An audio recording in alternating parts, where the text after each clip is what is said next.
Welcome to Decoded Science, where complex concepts are made simple. Somewhere in the North Atlantic, right now, a drop of water is sinking into the deep ocean. It won't resurface for 1,000 years. This is the ocean's global conveyor belt, a slow, invisible current system quietly shaping the climate of entire continents. It begins at the surface, where the Gulf Stream carries warm tropical water thousands of miles north toward the Arctic. As that warm water nears Greenland, it loses heat to the freezing air, and salt is left behind as sea ice forms.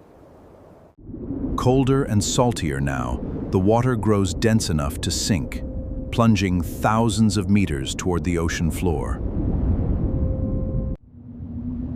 This heavy water now flows south along the seabed, crossing the equator deep beneath the currents above it. It travels in darkness for centuries, until it finally rises again in the Southern Ocean, warmed by sunlight once more. This single system moves nearly 90% of all the heat carried northward across the Atlantic Ocean.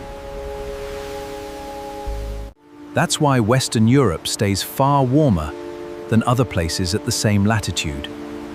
This current quietly working underneath. Most people assume ocean currents run on wind alone, but this deep circulation runs on something else: density.